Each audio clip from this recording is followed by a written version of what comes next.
So magkakahawa kamay, sige po, magkakahawa kamay. At sabihin mo, pananagutan kita. Kaya't kasihan tayo ng Diyos na magpanalanginan kahit hindi personal, pero dahil tayo magkakasama ngayong gabi, magpanalanginan tayo.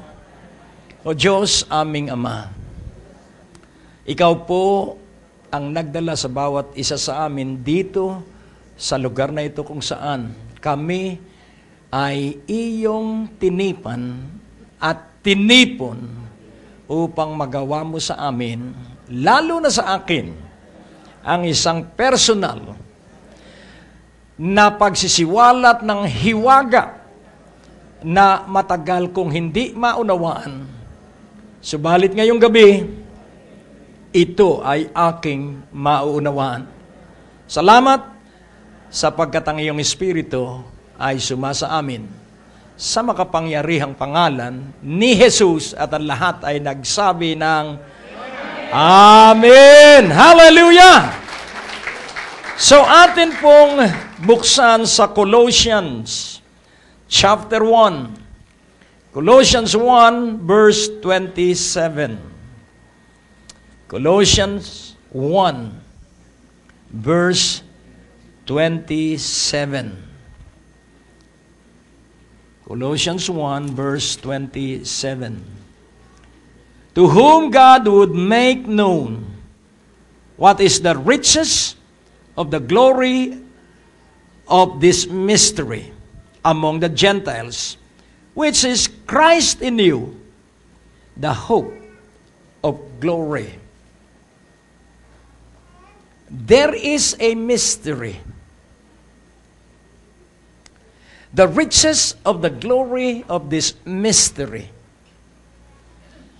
Ang kayamanan ng luwalhati ng hiwagang ito sa gitna ng mga hintil. Alam niyo po ba na ang personal na hinirang ng Diyos ay ang mga Hudyo? Subalit ang mga Hudyo po ay hindi nagpatuloy sa pagtatapat sa Diyos. Alam niyo po ba na sa lahat ng lahi, labis na pinagpala ng Diyos ang lahing Hudyo, lahat ng kailangan nila ay itinutustos ng Diyos, ngunit sa sobrang pagpapala, nakaligtaan at nakalimutan nila yung nagpala sa kanila. At sila'y binabalaan, sila'y itinuwid sa paglipas ng mga siglo at mga taon. Pero sa katapus-tapusan, hindi po sila nagsipagbago. Kaya yung paghirang ng Diyos ay kanyang ipinaabot sa hintil. At ating pansinin, the riches of the glory of this mystery. Ang mayamang luwalhati ng hiwagang ito. So what is the mystery? Jesus Christ in you. So ano ang hiwaga? Sa Yesu Kristo'y nasa iyo.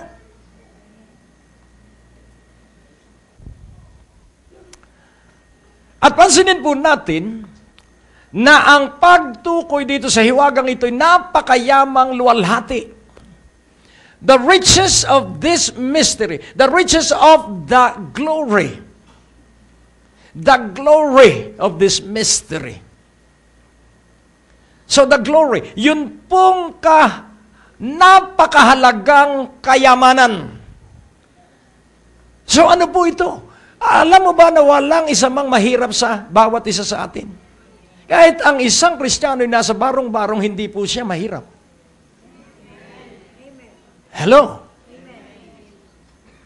Kaya nga ating unawain, hindi mahalaga kung ano yung iyong bahay. Ang mahalaga ay ang iyong buhay. Sabihin mo sa iyong katabi, hindi mahalaga kung ano ang iyong buhay. Ang mahalaga ay hindi mahalaga ang iyong bahay, ang mahalaga ay ang iyong buhay. Hanggat hindi ka nagagalak doon sa bahay na inuuwian mo, hindi ka papalitan ng bahay ng Diyos. Amen? Amen? You have to enjoy your house. No matter how small it is. Kailangang enjoy mo yon at sabihin mo itong napakagandang bahay na inilaan sa akin ng Diyos. Pwede po ba tayo magkasundo doon na pag-uwi mo mamaya, iyong itataas ang iyong mga kamay at sasabihin mo, salamat po Diyos sa magandang bahay na itong bigay mo sa akin. Hello? At pwede bang dumipa ka sa inyong durungawan at sabihin mo, salamat po sa magagandang kapitbahay ko. Hindi mo isisigaw, ipapahayag mo lang narinig ng Diyos. Sapagkat hanggat hindi mo tinatangkilik yung iyong kapaligiran, mababalam ang pag-unlad mo. Sabihin mo sa iyong katabi, hanggat hindi mo tinatangkilik ang iyong kapaligiran, mababalam ang iyong kaunlaran. You have to enjoy the people around you. Amen po ba? Kailangang ikaligaya mo yung mga kasambahay mo at yung mga tao sa opisina mo at yung mga tao sa paligid mo. At kapag ikay maligaya sa lahat ng iyong kalagayan, promotion is coming. Kapag ikay maligaya sa iyong kalagayan ngayon, itataas ka ng Diyos. Amen po ba? To whom God would make known what is the riches of the glory of this mystery among the Gentiles, which is Christ in you, the hope of glory. Riches of the glory, the hope of glory. So ano po ba ang glory? The very presence, the Shekinah presence of God. Kaya ang titulo po, ako nga ay natuwa at ako'y natawa sa titulong ibinigay sa akin ng banal na Espiritu. Ito po ang titulo bago natin balikan yan, Imperfect, Perfect.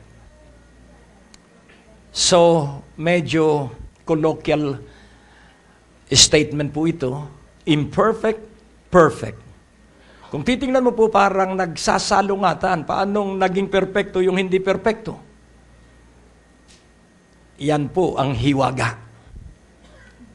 Amen po ba? Amen. Ngayon, atin pong unawain. Yun pong oxygen, yung hanging hinihinga mo. Pag pinaghalo mo po yung oxygen at hydrogen, ano ang lalabas? Tubig. Ayan. So, pansinin po natin yung hiwaga ng combination ng two elements, chemical elements. 2 part of hydrogen combined to 1 part of oxygen, ang lalabas po ay tubig. Imperfect, perfect. I am imperfect. I don't know about you. If you will accept that you are imperfect. Ako po, accepted ko na ako hindi perfecto. Pero dahil si Kristo ay nasa akin, perfecto na ako ngayon. Amen? So my imperfection is swallowed up by perfection. Yung aking kahinaan ay linulun ng kaluwalhatian ng Panginoon. Yun po yung hiwaga. Kaya nga ang kaunlaran ay yung iyong paniniwala na nasa iyo na yung kaunlaran. Amen po ba? Kailangan paniwalaan mo na nasa iyo ang kaunlaran dahil nasa iyo ang kaunlaran. Kailangan paniwalaan mo na nasa iyo ang kalusugan sapagkat nasa iyo na ang kalusugan. Oh, purihin ng Panginoon. Alam mo, na-miss natin yung maraming taon na dapat tayo ay maligayang maligaya sapagkat naghihintay pa tayo. Kay Jesucristo, nasa atin ang lahat ng espiritual na pagpapala. Amen po ba? Amen. Kaya makikita natin, ang mga Kristiyano sa Book of Hebrews, sila po hindi mo makikitaan ng panghihina ng loob. They have steadfastness. They are so stout-hearted and courageous. Sila po hindi mo mapagdududa. Sila po'y lubusang nagtitiwala sa Panginoon kahit gawin silang sulo sa lansangan ng Roma. Kahit sila ay ipakain sa mga mababangis na hayop, sila po'y nag-aawitan ng pagpupuri at pagpapasalamat sa Diyos. Hanggang sa nabaliw si Nero, sapagkat yung akala niya, magsisigawan ng pagrereklamo yung mga Kristiyano sa panahong yon, na sila'y linalapan ng mababangis na hayop at yung dugo ng Kristiyano sangayon sa kasaysayan, 3 ulit o 4 na ulit na pinapalitan ang buhangin doon sa Colossus of Rome. Dahil sa dugo ng mga Kristiyanong linalapan ng mga hayop. Nabaliw si Nero sapagkat sa halip na magmura yung mga Kristiyano, umaawit sila ng pagpupuri at pagpapasalamat sa Diyos. The perfect swallowed up the imperfect. So the mystery, ibalik po natin, the mystery, the riches of the glory, to whom God would make known what is the riches of the glory of this mystery. Sino po yung tinutukoy na whom? To whom? Ibalik natin ang isang talata sa verse 26 para makilala natin yung tinutukoy na whom. Even the mystery which had been hid from ages and from generations, but now is made manifest to His saints. So kanino isiniwalat yung hiwaga? To His saints! And you are His saints. You are His saints. One by one, we are all His saints. Hallelujah. Ibalik natin sa 27. Even the mystery. To whom? To the saints. To the saints. Sabihin mo, to me. Sa akin. God would. Iba po ang should at iba po ang would. Ang would po ay mas eksakto kaysa should. So God to whom, to the saints, God would make known what is, singular, the riches of the glory of this mystery. What is this mystery? Ibalik natin sa 26. Even the mystery which had been hid from ages and from generations. So, alin po yung ages at generations na itinago itong mystery ito? From Genesis to Malachi. And between Malachi and Matthew is 400 years of dark ages. Sa pagitan po ng Malakias at Mateo, sa pagitan po ng Old at New Testament, 400 years of darkness. Why darkness? Doon po dumating ang mga katulad ng aklat ni Tobit, aklat ng Sirach. Doon po sa silent 400 years. Kaya po dark ages because revelation from God is absent. Wala pong kapahayagang isiniwalat ang Diyos doon sa pagitan ng Malachi at ng Matthew. So, pansinin po natin, the mystery which had been hid from ages and from generations, but now is made manifest to His saints. Pansinin po natin the mystery. So pag sinabing the mystery, ito po ay tinutukoy na bagay. Pero pansinin po natin ang simula ng 27, this mystery. Even to whom God would make known what is the riches of the glory of this mystery. So pansinin po natin, kapag ginamit po ang word na this, yun po'y malayo sa iyo. This rostrum. So, hindi ko po hawak.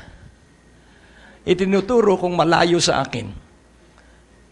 Kaya, this mystery, the mystery that was hid from ages and generation, itinagong kusa sa maraming mga taon at maraming mga salit-saling lahi. At isiniwalat sa mga banal. Hallelujah. Sa 27 ulit, to whom God would make known what is the riches of the glory of this mystery among the Gentiles, which is Christ in you, the hope of glory. Ano po ang ibig sabihin? Si Jesucristong nasa iyo, si Jesucristong nasa akin, si Jesucristong nasa bawat isa sa atin, siya ang ating pag-asa para makasama tayo sa piling ng Diyos, magpasawalang hanggan at magpakailanman. Kaya kahit ano ang nangyayari sa atin, ang mahalaga, si Kristo'y nasa iyo. Ang mahalaga, si Jesucristo ang ating ulo at tayo'y bahagi ng iisang katawan. Ang mahalaga, si Jesucristo ang kaganapan at kabuuan ng lahat-lahat na kailangan natin. Oh, purihin ang Panginoon. Sabi sa verse 28, whom we preach, warning every man and teaching every man in all wisdom, that we may present every man perfect in Christ Jesus. Imperfect, perfect. Who is perfect? Jesus Christ. Who is imperfect? Us. So, through the preaching and the teaching of the mystery, the imperfect will become perfect. Amen po ba? So, who is your perfection? Jesus Christ. Kaya nga, tatlong bagay ang nais kong inyong maunawaan. Sino ka? What I am and whose I am. Yun po ngayong unang gabi ng 7 gabi, kapag iyo pong naunawaan kung sino ka at kung sino ang may-ari sa iyo. To present every man perfect in Christ Jesus. Through preaching, warning, teaching, every man, in all wisdom, that we may present every man perfect in Christ Jesus. So, ito po'y personal at individual. Amen po ba? Huwag kang hihingi ng kabanalan sa iyong kasamahan sa church. Ang ating kabanalan ay personalan. Amen? Sabihin mo, personalan ang kabanalan. Hindi maibibigay sa iyo ng pastor mo yan. Hindi ko rin maibibigay sa inyo yan. Ikaw ang kukuha ng kabanalang yon. Sa verse 29, whereunto I also labor, striving according to His working, which worketh in me mightily. Ano po, hindi nagmamalaki si Pablo, bagamat siya ay napakabanal, bagamat siya ay napakasipag, bagamat siya ay basag na. Pero, tingnan mo po ang kababaan niya. Whereunto I also labor, striving according to His, hindi po niya sinabing striving according to my working. So He is allowing God to have a free hand kung ano ang gusto niya sa kanyang buhay. Amen po ba? Kaya ang susi ng ating pagunlad, ang susi ng ating pagtatagumpay, ang susi ng ating kalusugan, ang susi ng ating pagunlad at kayamanan, allow His striving to manifest and work through you. Hayaan mong yung minimithi ng Diyos ay trabahuhin niya sa pamamagitan mo, sapagkat kung pinahintulot mo na malayang trumabaho sa iyo ang Diyos, ano po ang sabi rito? If that working of the Holy Spirit will mightily work in you, it will pass through you. Amen po ba? So ang unang tinatrabaho ng banal na Espiritu ay ang ating puso, isipan at kalooban. So let the masterful work of the Holy Spirit complete His work in you and through you. Cooperate with the Holy Spirit. Amen. I am not the I am. God said to Moses, tell Pharaoh that my name is I am. I am who I am. I am not the I am, but I am, sabi ni Paul, I am, by the grace of God, I am what I am. Hello? The name of the Father is I am. But we are the I am, not God, but we resemble God. Hindi tayo ang Diyos, pero yung hawig at wangis natin sa Diyos ay makikita sa iyo at sa akin. Ang Diyos ay hindi nakikita. Pero pag tiningnan kita, makikita ko sa iyo ang Diyos. Hello? At ano ba ang ugali ng Diyos? The fruit of the Spirit is love. Hindi ka maririnigan na wala kang trabaho. Sapagkat maraming tatrabahuhin araw-araw. Hello?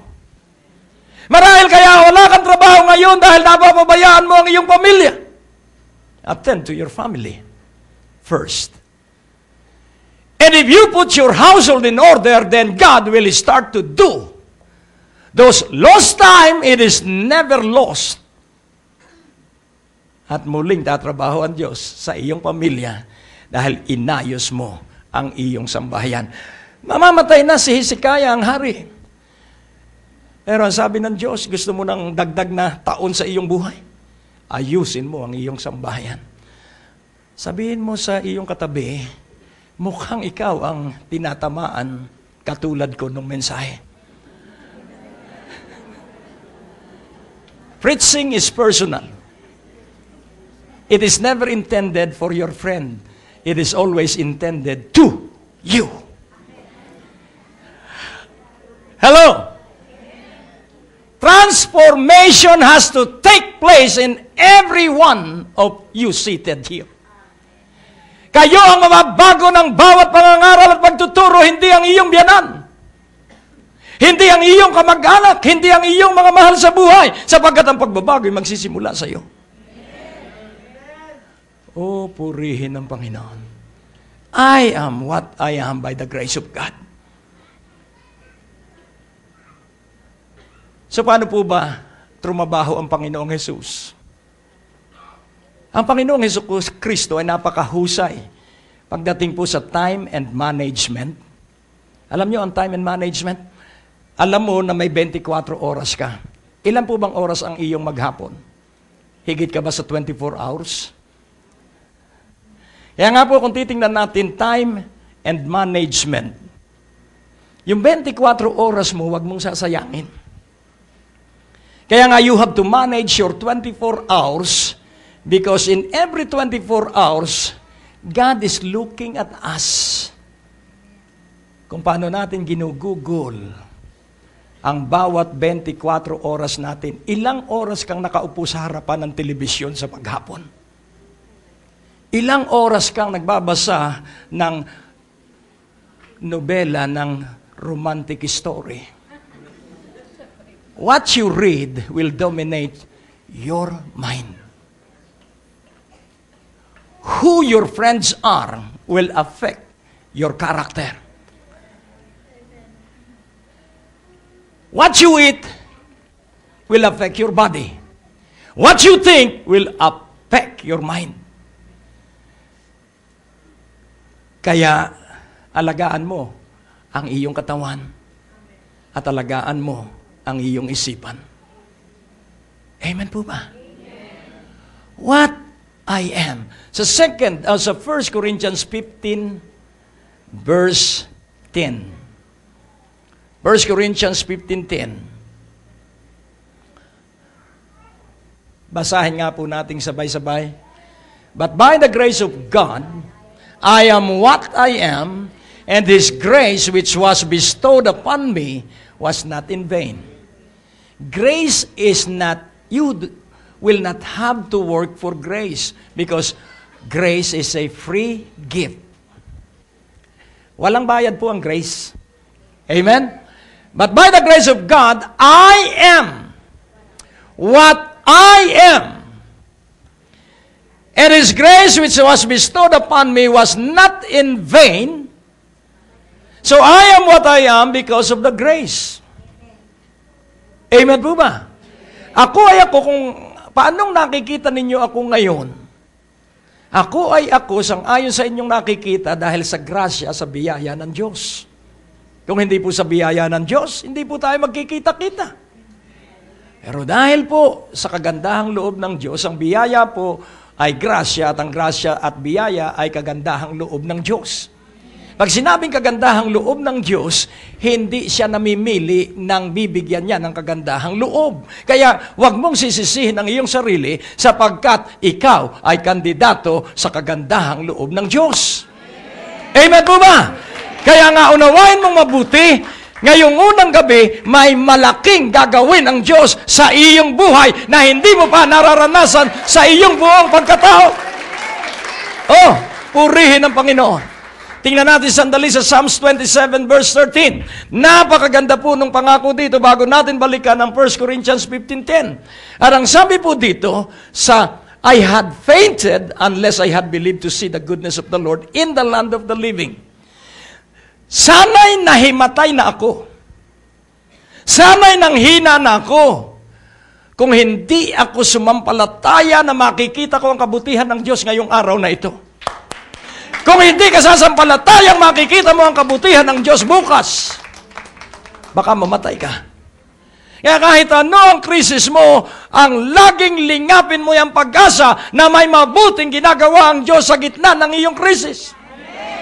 You will see the goodness of the Lord in the land of the living. Hindi ka ma-heart attack, hindi ka ma-stroke, because God is doing mighty goodness in your problem.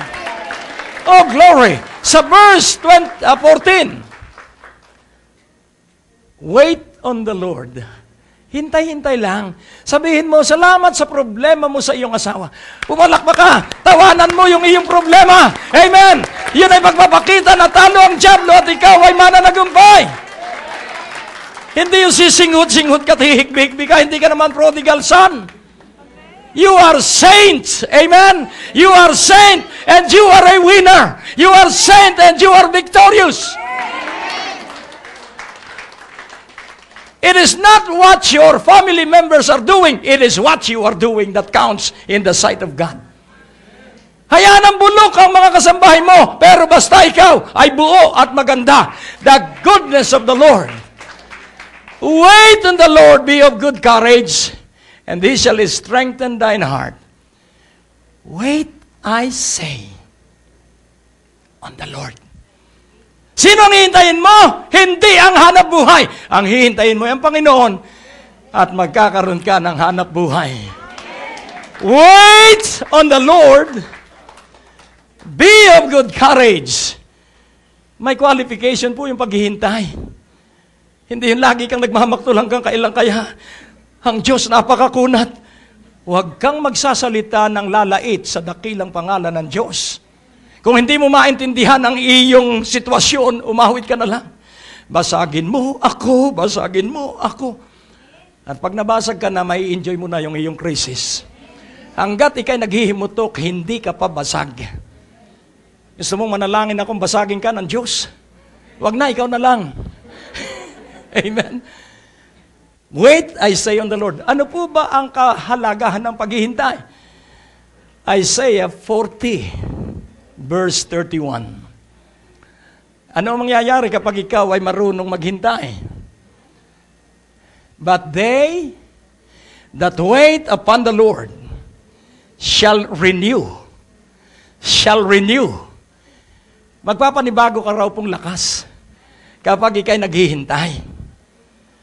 Kaya pag ikay may krisis, sabihin mo, napakapalad ko't ako ay pinili ng Diyos. Yun po ang katotohanan behind the crisis. Hindi po lahat ay idadaan ng Diyos sa krisis.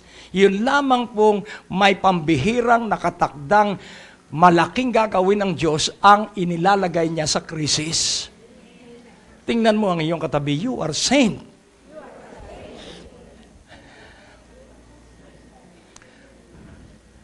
Banal ka. But they that wait upon the Lord shall renew their strength. They shall mount up with wings. with wings as eagles. Ano po ba ang ibig sabihin ng wings?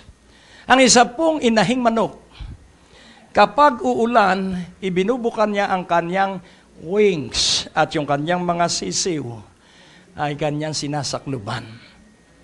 Kaya kapag ikay nasa krisis, ikay sinasakluban ng dakilang pag-ibig ng Diyos. Ikaw ay kanyang paiinitin at ikaw ay kanyang lilimlimin. Amen po ba? Kaya unawain mong mabuti that the wings of an eagle is your protective covering. They shall run and not be weary. They shall walk and not faint. Naalala ninyo yung awiting footprints in the sand? Kaya sa iyong pagsubok, habang ikay naghihintay, so naghihintay ka, dahan-dahang inililipad ka ng Diyos. Amen. At maraming kabundukan kang lalampasan, maraming mga burol at bangin kang lalampasan, sapagkat sa iyong panahon ng pagsubok, ikaw ay pipikit ang mata at kikilalanin mo na Diyos lamang ang iyong pag-asa, na sa Diyos lamang magmumula ang lahat ng iyong kaunlaran, sapagkat nasa iyo ang lahat ng ito. And then, God will mightily work with wings like that of eagle. Why eagle? Sapagkat yun lamang ang partikular na larawan na iyong maunawaan kung ano ang pakpak ng agila. At laging pansinin po natin sa paghihintay, may kaakibat po itong pagkamatiisin. Hello? Amen. Kaya ang sabi sa Romans 5, verse 4, nais kong inyong makita ito sapagkat ngayong gabi, sa susunod na 7 gabi, pataas ng pataas po ang kapahayagan sa mga pagsisiwalat na ibinigay sa akin ng Panginoon.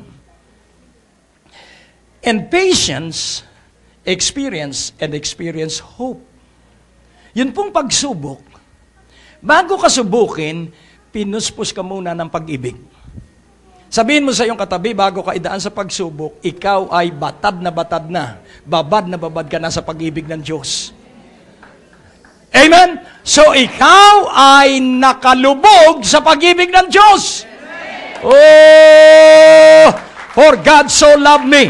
For God so loved you. Kaya hindi ka susubukin ng hindi mo makakayanan sapagkat ang Diyos ay nasa iyo at higit pa siya sa lahat ng pagsubok. So, ating tingnan ang verse 1. Romans 5:1. Therefore, being justified by faith, we have peace with God through our Lord Jesus Christ. Ano po ang ibig sabihin? Hindi natin kalaban ang Diyos. Kakampi natin ang Diyos. Katulong natin ang Diyos. Hallelujah! So, hindi natin kalaban ang Diyos, kakampi natin ang Diyos, kaya wag mong sisisihin ang Diyos kahit na kailan pa man. Sapagkat siya nasa ating panig. At ang sabi ng verse 2, by whom also we have access by faith into this grace, wherein we stand and rejoice in hope of the glory of God. Again, the glory of God. Ano po ang glory of God? The very presence, Shekinah presence of God. So tayo ay may pag-asa na mapas sa presensya ng Diyos araw at gabi. And then sa verse 3, and not only so, but we glory in tribulations also. So tayo ay nasisiyahan na tayo maligaya sa mga pangakong ipinahayag sa Biblia, na tayo ay banal, na tayo pinagpala ng maraming pagpapala, lahat ng espiritual na pagpapala sa kalangitan. Pero huwag kang hihinto doon. Meron ding tribulation. Anong tribulation? Kapighatian. Ano po ang kapighatian? Pag sinabing tribulation, hindi po yun tungkol sa pera. Yun po yung tungkol sa taong masasama ang ugali na makakasama mo balang araw. May nakakasama ka na po bang taong masama ang ugali? Hello? Meron? So, tao ka nga. Amen? So, ikatuwa mo, pag may taong masamang ugalin dumating sa'yo. Amen? Knowing that tribulation worketh patience. So, anong idudulot ng tribulation? Patience. At pagkatapos na meron ka ng patience, ano po ang patience? Siya ay hindi mo kagagalitan, hindi ka maiinis sa Kanya kahit iniinis ka. So that is patience. At ang sabi sa verse 4, and patience experience. So magkakaroon ka ng karanasan na maganda pala ang magtiis.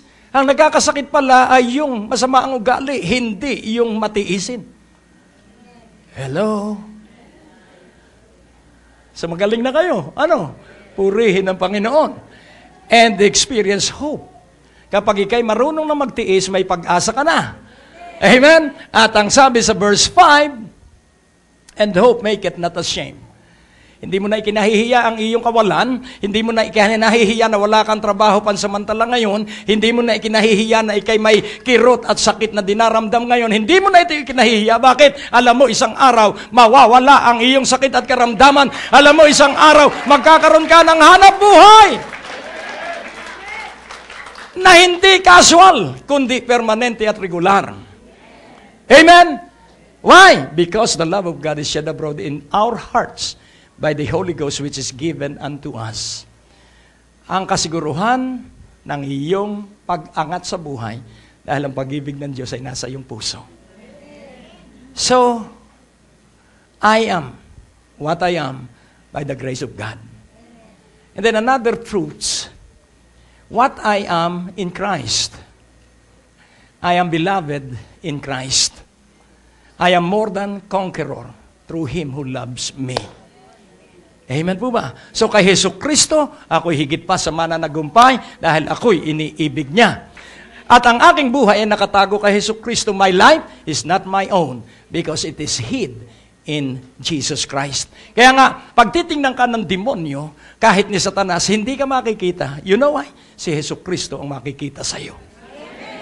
You are what you are in Christ. Amen?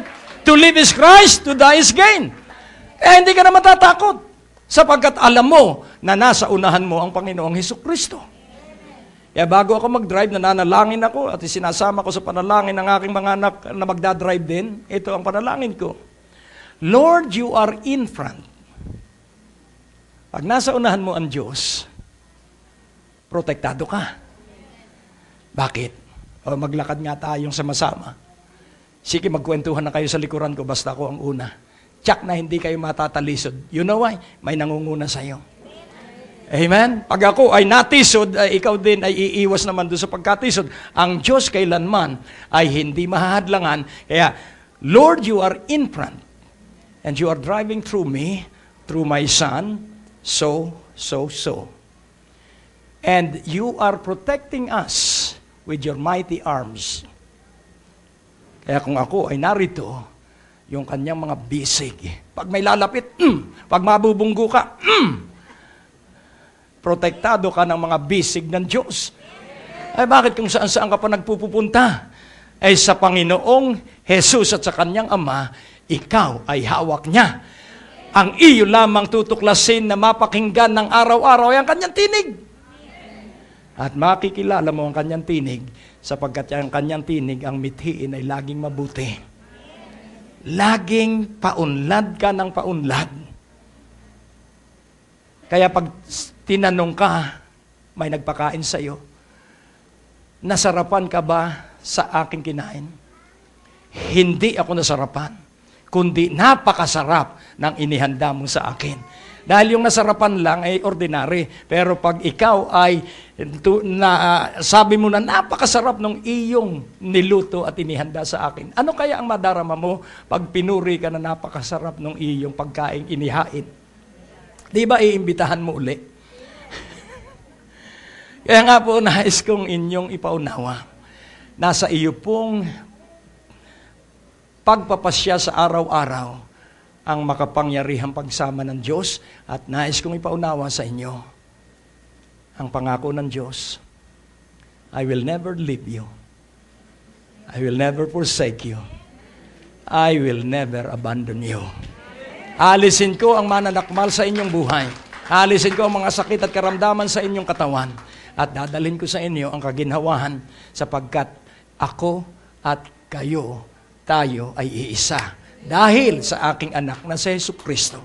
Yun po ang hiwaga na tayo may pag-asa sapagkat tayo makakapiling ng Ama at ng Anak sa araw na itinakda. So what I am what I am by the grace of God. And what am I in Christ? I am more than conqueror. I can do all things through Christ who gives me strength.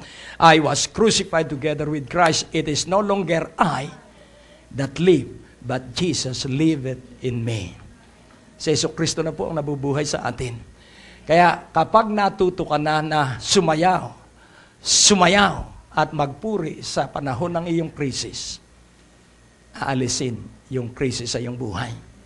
Pero habang ikaw ay nagmamaktol at nagmamataas sa harapan ng Diyos, ganito ang nagmamataas. Panginoon, ba't naman pinangyari mo ito? Hindi mo po ba alam na ako'y naglilingkod sa iyo? Hindi mo ba alam na ako'y nagpupuyat sa iyo sa panalangin? Yun po'y pagmamalaki at pagyayabang. Hindi po ako katulad ng mga kasama ko sa church.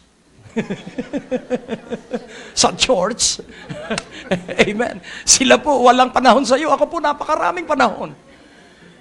At ang sasabihin ng Diyos, I do not know you. Depart from me. Kahit sa church ay ikay napakaalab, kapag ikay nagreklamo sa panahon ng iyong krisis, I do not know you. Sapagkat ang kilala ng Panginoon ay yung hindi nagrireklamo at hindi nagsasalita ng kanyang kabutihan sa Diyos. At sasabihin ng Panginoon, welcome, good and faithful servant. Enter into the joy of thy master. You are faithful in little, I will give you great reward. The price and the price. Ang halaga at ang gantimpala. Amen. Kaya sa buhay na ito, we are imperfect. But we were swallowed up by the perfect. And who is that person who swallowed us up? Jesus Christ. Therefore, we are now perfect in Jesus Christ. Bow down your head. O Diyos na dakila amang makapangyarihan. Sa kapangyarihan ng iyong Espiritu at sa mga pagdaan namin sa mga krisis, mas lumalalim ang mga kapahayagan.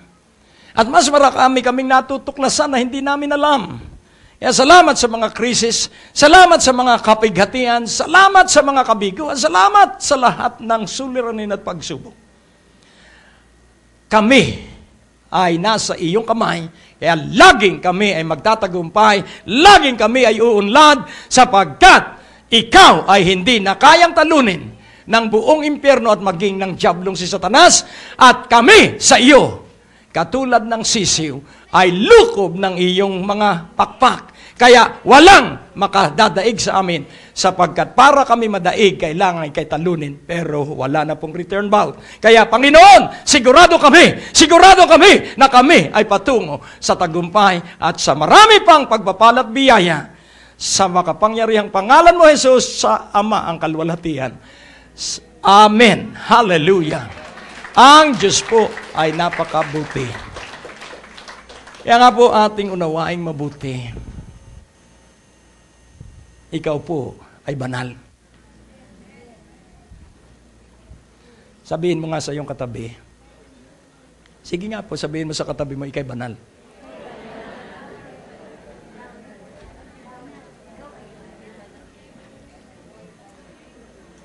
Tingnan mo po. Yung estudyante sa, halimbawa sabihin nating nursing, ang tawag mo doon sa estudyante nurse, pero hindi pa siya tapos ng nursing. Ano ang pakiramdam nung nag-aaral ng nursing? Kapag tinatawag siyang nurse, na i-encourage po siya at napipicture niya sa kanyang sarili na full-fledged nurse siya. Amen? At kapag sinabi mo sa isang tao na ikaw ay pastor, ano ang nalalarawan doon sa tao? Magmimithi siya na maging pastor. At hahanap siya ng pastor na pwede niyang pangarapin. Amen? Kaya nga nais kong ipaunawa sa inyo, ngayong gabi, sa makapangyarihang pangalan ni Jesucristo, kung ikaw ay naniniwala, tatanggapin mo yung iyong inaasahan. Sa ngayon, ang palakpak mo ay, pero pag nagkaroon ka ng karanasan, iba na ang magiging palakpak mo. Amen! So, ang naniniwala, laging malakas pumalakpak. Amen! Ang naniniwala ay laging sumisigaw ng Amen! Hallelujah! Amen! Hallelujah! Oh. So ating i-line up na yung mga may sakit. Sige po at idadalangin ko kayo. So umawit po tayo. Healing for His body and healing for your body and your mind. That is what in Jesus you will find. So row by row lang muna. Hindi, isang row muna. Isang row muna. Dito sa sentro. Para, sige po, ang ating awitan. So, isang row lang dito. Mamaya na yung second row. Hallelujah. Sige. Kasakarabaganaka. Shandaka sukuroladakaya. So, awitin natin, the Spirit of the Lord is now upon us. Sige po, kongregasyon, awitin po natin that the Spirit of the Lord is here. Hallelujah.